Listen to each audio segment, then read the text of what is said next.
Hello. Today, despite being a little sick today, I'm going to start, or rather continue on with the Minor Arcana series. I'm wearing my little Salem shirt here. But anywho, so we're going to start with the wands today, and each of these videos, it's going to be one video per card. So these are actually going to manage to be the shortest videos I ever managed to make. So we're going to start with the Ace of Wands. The Ace of Wands, as we talked about in the previous video, aces are all about seeds of things, beginnings, potentials of things to actually happen.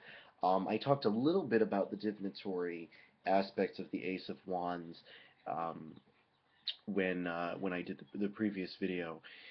The Ace of Wands represents the letter Yod.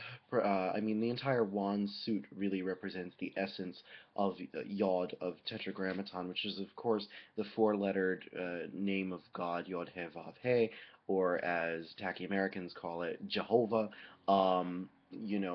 There's technically no real way of pronouncing it, though they say that there is a way.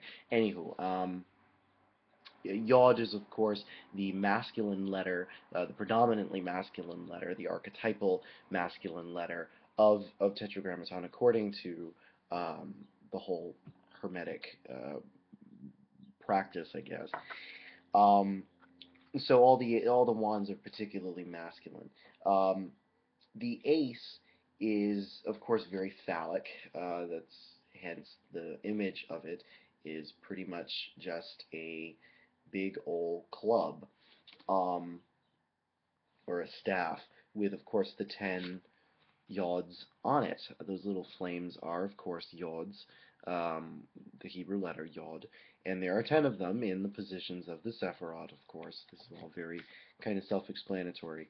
Um, but I think it represents simply the raw energy and power of creation that can be tapped into. When you get the Ace of Wands, it always means that um, the querent is trying to tap into that creative energy, trying to be more inspired, trying to come up with something new, um, trying to start something new in their lives. And of course, being an ace, it can be anything as long as it involves some sort of act of creation or creativity.